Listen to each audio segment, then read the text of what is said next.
आज का जो ये वीडियो है इसके लिए ना मैंने कोई तैयारी किया, ना मैं कोई स्क्रिप्ट लिखा, ना मैं कोई कंटेंट का वगैरह चीज़ों का मैंने तैयारी किया। किसी भी चीज़ का मैंने तैयारी नहीं किया आज के वीडियो को बनाने के लिए। और आज के वीडियो में मैं जो भी मैं आपको बताऊँगा मैं अपना पर्सनल एक्सपीरियंस बताऊँगा, जो आपके दिल तक डायरेक्ट पहुँचेगा, क्योंकि जो आज के वीडियो में जो भी बात करूँगा वो पूरा अपना दिल से बात करूँगा, किसी चीज़ का तैयारी नहीं है मेरा। आज आप देखिए वीडियो। आज मैं आपको बता रहा हूँ कि समाज का क्या सच्चाई है। वैसे तो मेरा उम्र ज़्यादा भी नहीं हुआ है, मेरा तो उम्र अभी मात्र 21 ईयर हुआ, 21 वर्ष हुआ। पर जो 21 वर्ष में मैंने जो एक्सपीरियंस किया ये लाइफ के बारे में, रियल लाइफ जो मैंने एजुकेशन लिया, चाहे मैंने तरह-तरह के लोगों से मैंने जो सीखा, वही चीज़ आज मैं आपको बताने वाला हूँ। इस वीडियो को बिना स्किप किए पूरे देखने का प्रयास कीजिए एक बार। इस हमारा जो पर्सनल एक्सपीरियंस है उसको बताने से पहले मैं आपको एक स्टोरी सुनाने वाला हूँ। प्लीज़ आप इस स्टोरी को सुनिएगा। एक बार की बात है, एक बाप और बेटा साइकिल से जंगल के रास्ते से कहीं जा रहे थे। जंगल काफ़ी घना था और जंगल के जो बीचों-बीच था एक रास्ता था, उसी रास्ता से वे जा रहे थे। जाते-जाते वे जो बाप था उसका नज़र जंगल के जो किनारे कुछ लड़के पर पड़ा, कुछ बच्चों पर पड़ा, जो कीचड़ में कुछ खोज रहे थे। उसके बाद उसके जो पिताजी थे ना, वो अपने बेटे को पकड़े और डायरेक्ट वो बच्चों के पास चले गए और वहाँ पे जाके पूछे बच्चों से कि बच्चे, या बेटा तुम ये सब क्या कर रहे हो? तुम लोग किचन में क्या ढूँढ रहे हो? तो बच्चे बोलते हैं कि आपको दिख नहीं रहा है? मैं वो जो सोने का फल है, मैं उस सोने के फल को पाने का प्रयास कर रहा हूँ। तो वे कहे अच्छा, कहाँ है सोने का फल? तो बोले वो जैसे ही वो जो बाप होता है उसका नज़र सोने के फल पे पड़ता है, उसके मन में इमेजिनेशन आने लगता है, उसका जो छाया उसके दिमाग में चलने लगता है और ये सोचने लगता है कि एक बार अगर ये फल मेरे बेटे के हाथ लग जाए, तो इससे ना सिर्फ़ मेरा बेटा का ज़िंदगी सुधरेगा बल्कि मेरा जो बुढ़ापा है वो ऐशो आराम के साथ कटेगा। उसके बाद वे बिना कुछ सोचे समझे अपने बेटे को धक्का उस कीचड़ में दे देता है, वे बाप। और बेटा काफ़ी रोने लगता है कि पिताजी मुझको भी सोने का फल नहीं चाहिए, मुझको अपनी ज़िंदगी में कुछ और चाहिए, मुझको भी सोने का फल नहीं चाहिए। पर जो बाप होता है वो कहता है नहीं तुझको सोने का फल चाहिए, तू सोने का फल लाएगा तभी मैं खुश रहूँगा, ऐसे मैं खुश नहीं रहूँगा, तुझको भी सोने का फल चाहिए। पर बेटा मान ही नहीं रहा, वो कह रहा है कि प्लीज़ पिताजी आप मेरा हाथ पकड़िए, आप मुझको बाहर निकाल दीजिए, मुझको नहीं चाहिए वो सोने का फल। मेरा खुशी उस सोने के फल को पाने में नहीं है, मेरा खुशी किसी कोई और चीज़ को पाने में है, मुझको नहीं चाहिए वो सोने का फल। पर उसका जो बाप होता है वे कहता है मैं तुमसे पूछ नहीं रहा हूँ कि तुमको वे सोने का फल लाना है या नहीं है लाना है, पसंद है या ना पसंद है, मैं तुझको कह रहा हूँ, मैं तुझको बता रहा हूँ कि तुझको वही सोने का फल चाहिए और जब तक तू वे सोने का फल लाएगा नहीं तब तक मैं खुश नहीं रहूँगा, तब तक मैं तुमसे नाराज रहूँगा। और वे सोने का फल तू कैसे लाएगा नहीं लाएगा वो तू समझ, और वे सोने का फल मुझको चाहिए, कुछ भी करके तू ला सोने का फल मुझको चाहिए। तो उसके बाद वो जो बेटा होता है वो मजबूरी में आगे आगे बढ़ता है कीचड़ में, और वे जो सोने का फल होता है उसको पाने का काफ़ी प्रयास करता है। वे 1 बार प्रयास करता है, 2 बार प्रयास करता है, 3 बार प्रयास करता है, 4 बार प्रयास करता है। जब बार-बार प्रयास करता है, जब उससे वे सोने का फल उसके हाथ नहीं लगता है, तो फिर वे अपने पिताजी से बोलता है कि प्लीज़ पिताजी आप मेरा हाथ खींच लीजिए, मैं नहीं पा रहा हूँ ये सोने का फल, प्लीज़ खींच लीजिए मेरा हाथ, मुझको इस कीचड़ से बाहर निकालिए। और वो जो बाप होता है वे क्या करता है कि और बाकी तो सब लोग प्रयास कर रहे हैं और बाकी सब लोग तो मेहनत कर रहे हैं उस सोने के फल को पाने का। जब वे कर सकते तो तुम क्यों नहीं कर सकता है? तुम भी उस सोने का फल को पाने का प्रयास करो और वे सोने का फल को लाओ। लड़का हो तो बोलता है प्लीज़ पिताजी मुझको निकाल लीजिए ना, मेरे बात को समझने का प्रयास कीजिए ना। ये जो गड्ढा है, ये जो कीचड़ है, मैं इस कीचड़ के में और मैं अंदर जा रहा हूँ, प्लीज़ मेरा बात मानिए। तो फिर बाप बोलता है मेरे पास बहाना मत बना, वे लोग नहीं अंदर जा रहे जो तू जा रहा है अंदर। मुझको भी सोने का फल चाहिए, कैसे लाएगा मुझको नहीं पता, मुझको सिर्फ़ वे सोने का फल चाहिए। फिर जो बेटा होता है वो मजबूरी में फिर मेहनत करता है और वे जो जिस तरह से वे पाने का प्रयास करता है, जिस तरह से वे उछलता है उस सोने के फल को पाने में के लिए, वे और गड्ढा में चले जाते हैं, मतलब और जो कीचड़ होता है वे अंदर चला जाता है। कुछ समय बाद पता चलता है कि वो जो कीचड़ है वो कीचड़ नहीं बल्कि वो एक दलदल था, वे एक दलदल था। थोड़े समय बाद क्या हुआ, उसका जो बेटा था वो पूरे दलदल के अंदर समाहित हो गया और उसका जो बेटा था उसका मौत हो गया। जैसे ही अपने बेटा को कीचड़ के अंदर जाते देखा उसका बाप फूट-फूट के रोने लगा, काफ़ी ज़ोर-ज़ोर से चिल्लाने लगा, काफ़ी खुद को कोसने लगा, खुद की किस्मत को, भगवान को कोसने लगा। उसके बाद वो काफ़ी रोते रहा बैठ के, काफ़ी समय तक वे रोते रहा। उसी थोड़ा समय बाद क्या हुआ, एक स्वामी जी आए, एक साधु महात्मा आए। उसके बाद बोले कि बेटा तुम ये क्यों रो रहे हो? तो उसके बाद वे जो बाप होता है, पिता होता है, वे बोलता है कि मेरे गलती के कारण, और इसमें मेरा भी गलती नहीं है, मैं तो कुछ भी कह रहा था साधु जी, महात्मा जी, वही तो मैं अपने बेटे की खुशी के लिए कह रहा था ना कि तू जाके सोने का फल ला, इससे तेरा जिंदगी सुधर जाएगा और उस साथ में मेरा भी जो बुढ़ापा है वो ऐश्वर्य बीतेगा। इसमें मैंने क्या गलती किया, मेरा क्या गलती है इसमें जो मेरे साथ ऐसा हुआ? अर्थात हमारा जो बेटा आज वो मेरे साथ नहीं है, मेरा बेटा आज मुझको छोड़ के चला गया। आज मैं कुछ भी सोच रहा था, मैं कुछ भी अपने बेटे को कह रहा था तो मैं अपने बेटे की खुशी के लिए कह रहा था ना। तो उसके बाद जो स्वामी जी थे उसने कहा कि तुम अगर एक बार तुम अपने बेटा की बात मान लेता और तुम अपने बात पे जिद जो तुम बना रहा था तुमको वे सोने का फल चाहिए ही चाहिए, अगर तुम ये जिद को नहीं तुम बनाता, अपने बेटे की खुशी के बारे में अगर तुम एक बार सोचता तो आज तेरा बेटा भी तेरे पास होता और वे सोने का फल भी तेरे पास होता। अरे मूर्ख, जो तुम सोने के फल के बात तुम कह रहा है ना, तू ध्यान से देख, वे जो सोने का फल की जो बात कर रहा है, वे एक्चुअल में जो सोने का फल है वे कीचड़ में नहीं है, बल्कि वे जो सोने का फल है उसका परछाई उस कीचड़ में है। जो एक्चुअल जो वास्तविक में जो सोने का जो फल है वे उस पेड़ पे लटका हुआ है। देख वहां पे नजर डाल तू, ये देख के उसका जो जो बाप होता है उसको हक्का बक्का रह जाता है, हैरान रह जाता है। फिर उसको पता चलता है कि अरे यार सोने का फल कहीं और है और मैंने अपने बेटा को धक्का दे दिया कहीं और। क्या ये कहानी से आपने कुछ सीखा, कुछ समाज की सच्चाई सीखा? जी हाँ, हम लोग भी जानते हैं ना, हमारे जो पेरेंट्स होते हैं चाहे हमारे जो गार्जियन होते हैं, हम लोग क्या सोचते हैं कि जो सब कर रहे हैं वही कर, जो सब कर रहे हैं ना वही कर। चार को बोल दिया कि ये काम सही है तो फिर सही है, कोई भी दोहराई नहीं उसमें है। यही हमारा समाज है। सब भेड़ चाल में चल रहा है, तू भी चल, किसी तरह से ला तू ला। आज वे जो सोने के फल के रूप में है तो आज कोई गवर्नमेंट जॉब है, कोई सरकारी नौकरी है आज के समय में। माँ बाप क्या करते हैं, बचपन से बच्चों को ट्रेंड कर रहा है, बेटा सरकारी नौकरी लगा, बेटा सरकारी नौकरी लगा, बेटा सरकारी। कोई जरूरी है सरकारी नौकरी? हर एक माँ बाप क्या सोचते हैं कि एक बार अगर मेरा बेटा का सरकारी नौकरी लग जाए तो फिर मेरा बेटा की जो जिंदगी है वे काफी ऐश्वर्य में बीतेगा। क्या ये सच्चाई है? 35-40 हजार में क्या कोई जो व्यक्ति है वे अच्छी से जिंदगी जी लेगा? और जब वे कोई व्यक्ति 35-40 हजार में अगर अच्छा से लाइफ जी लेता है तो फिर वे घूस क्यों लेता है, वे रिश्वत क्यों लेता है? वे रिश्वत ना लेता ना।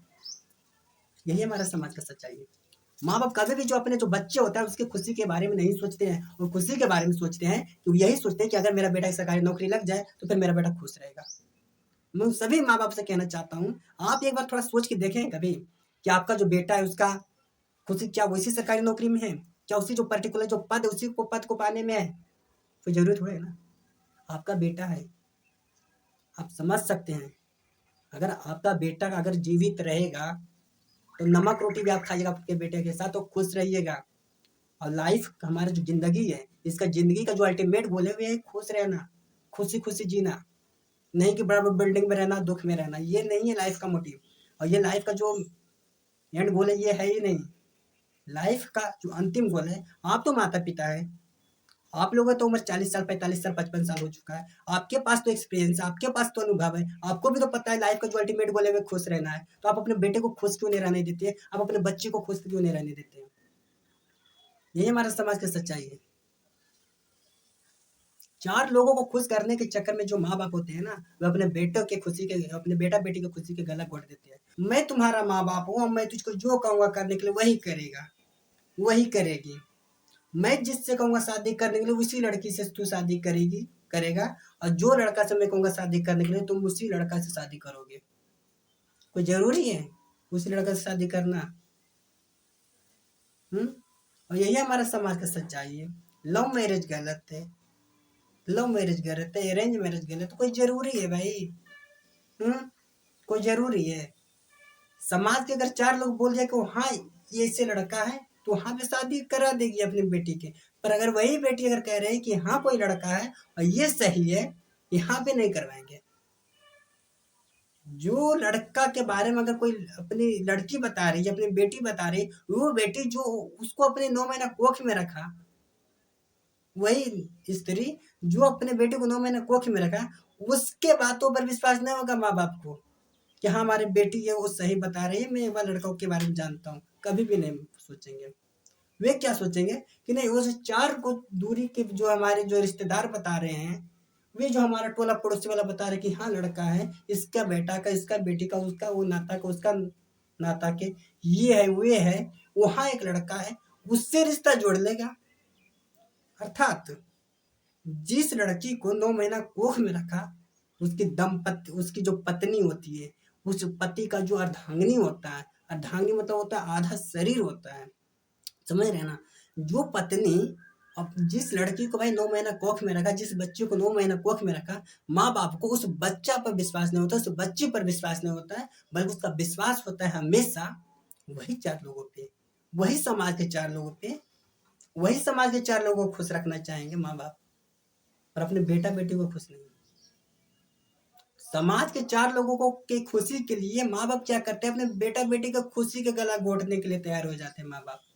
यही हमारी समाज की सच्चाई है। क्या इस समाज कब तक चलेगा? ऐसा नहीं चल पाएगा ज्यादा से। वही 4 को समाज के नजरों में लोग इज्जत बनाना चाह रहे हैं माँ बाप, वही 4 समाज के लोगों की नजर में, अगर माँ बाप अगर एक बार छोड़ के चले जाए अपना बेटा बेटी अपने बेटी को घर में, तो वही समाज के जो 4 लोग जिनके नजर में माँ बाप इज्जत बनाना चाह रहे हैं, वही समाज के 4 लोग उसके घर में हेल के उसके घर की इज्जत लूट लेगा। वही समाज के 4 लोग जिनके नजरों में वो इज्जत बनाना चाह रहे हैं। और इज्जत का मतलब क्या होता है? मैं नहीं करूँगा तुम बेइज्जती मत करो, मत करो। ये मैंने सोच रहा कि तुम हम मेरा कहने का मतलब ये भी नहीं कि भाई तुम इज्जत अपने कमाओ, अपना इज्जत नहीं रखो, अब तुम अपना इज्जत गिरा दो, ये नहीं। भाई इज्जत भी चाहिए यार, पर इज्जत क्या चाहिए? ये 4 लोगों को खुश करना क्यों जरूरी है? क्यों जरूरी है भाई? वही 4 लोगों ने भाई, आज उसके बारे में चुगली कर रहा है, कल उसके बारे में चुगली करेगा, परसों उसके बारे में चुगली करेगा, वही 4 लोगों की नजर में इज्जत बनाना चाह रहे हैं। आपको ये वीडियो कैसा लग रहा है प्लीज आप कमेंट बॉक्स में जरूर लिखिएगा। आपको समाज से डर लग रहा है, और आप ही लोग बोलते हैं कि स्वास्थ्य ही धन है बेटा, आप ही लोग बोलते हैं ना कि स्वास्थ्य ही धन है बेटा, कर्म ही पूजा है, अज्ञानता ही डर है बेटा, आप ही लोग बोलते हैं। तो आप जैसे बोले अज्ञानता ही डर है, आप बोले हैं, चाहे कैलेंडर में छपवा के लाते हैं अज्ञानता ही डर है, घर में साड़ देते हैं 4 जगह पर, क्या आपने कभी उस चीज का पालन किया है? नहीं किए हैं। मान के चलो मैं आपसे एक बात पूछता हूँ, आपका जो बेटा है, मैं माँ बाप से बात कर रहा हूँ, आपका जो बेटा है उसको मैथ से डर लग रहा है, मैथमेटिक्स का जो एग्जाम उससे डर लग रहा है आपके बेटा को, तो आप क्या कीजिएगा बताइए? आप यही नहीं कीजिएगा कि बेटा तुम्हारे पास जो मैथ का जो ज्ञान है वो कम है, तुम्हारे पास मैथ का नॉलेज कम है, इसलिए तुमको मैथ से डर लग रहा है। आप एग्जाम्पल में मैं बताऊँ तो मुझको संस्कृत के एग्जाम से डर लगता है, क्यों? क्योंकि मेरे पास जो संस्कृत का जो ज्ञान है मेरे पास नहीं है, इसलिए मुझको संस्कृत से डर लगता है। और कोई जो बच्चा उसको अंग्रेजी से डर लगता है, क्यों? क्योंकि उसके पास जो अंग्रेजी का जो ज्ञान है अंग्रेजी का ज्ञान है ही नहीं, इसलिए उसको डर लगता है, अर्थात अज्ञानता ही डर है।